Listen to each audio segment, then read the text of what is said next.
Clara's Calamity. Clara was a volunteer in an Oxfam charity bookshop. She was standing on tiptoe trying to put a big book up on the top shelf when she started to lose her balance.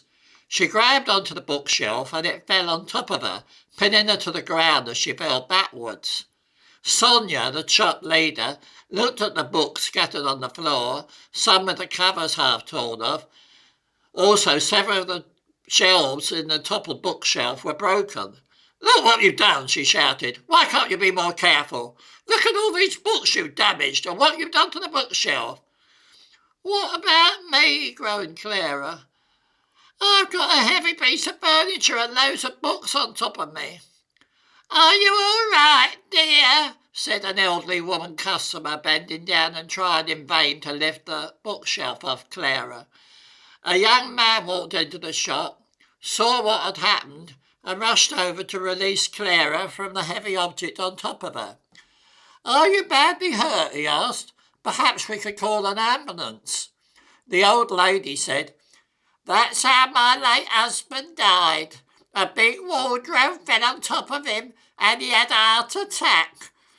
"That's probably not what the lady wants to hear right now," said the young man, as Clara gingerly knelt among the books and rose to her feet. "I think I'm okay, thank you," she said. "Just badly shaken." "Well, it's your own fault," said Sonia. "What on earth were you trying to do?" "Someone keeps putting the Holy Bible on the fiction shelves and customers complain. I was just trying to put it up on a non-fiction shelf when I lost my balance." "Please do not arrange the books," said Sonia. "The Bible was where I put it, with the other ridiculous flights of fancy by authors like H.G. Wells and J.K. Rowling. And there's a step-ladder out back for reaching the top shelves if you're not tall enough." "You could show more sympathy for the lady," said the young man. "She could have been badly hurt." "Yes, or kick the bucket like my old man," said the elderly woman. "You look a bit pale, dear.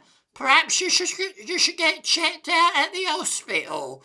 My hubby said he was okay, but half an hour later he copped it." "No, I feel fine," said Clara. "A bit bruised, that's all." "You need a nice strong cup of tea to calm you down, dear," said the old lady. "Can you make her one, love?" This was to Sonia, who was trying to pick up the books from the floor. "Tea? You think I've got time to make drinks for stupid volunteers who try to wreck my shop?" said Sonia. "There's a cafe next door. Go in there and get a cup of tea while I sort out this mess you've made."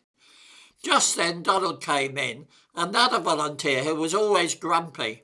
"You won't get any cups of tea off Sonia," he said. "At my last Oxfam shop we got tea and biscuits, maybe even a sandwich and some cakes." Sonia, who was now putting the undamaged books back on the shelves, including the Bible back in the fiction section, said to Donald, "And you take advantage of the customers, like that woman who came in with a donation last week. When she said she so admired what Oxfam do for the hungry, you told her that you were starving, but Oxfam don't do anything for you." "Well, it's true," said Donald, "but that nice lady went and brought me a takeaway from the cafe next door." "Yes, and you threw most of it away," said Sonia. "Of course, you didn't tell her you always have a big full English in the cafe before you come in here as a volunteer. No wonder you couldn't manage the takeaway." "Well, I'm a bit shaken up," said Clara, "so I will pop next door for a latte, I think. I'll see you tomorrow, Sonia." "Yes, okay, but please leave the books alone," said Sonia. "We don't want any more accidents, do we?" "Can I have these two books with the covers half off?" said the old lady, picking them up from the floor. "You won't be able to sell them now." "Oh, take them," said Sonia. "Now, Donald, make yourself useful and get some more books from downstairs to replace the damaged ones.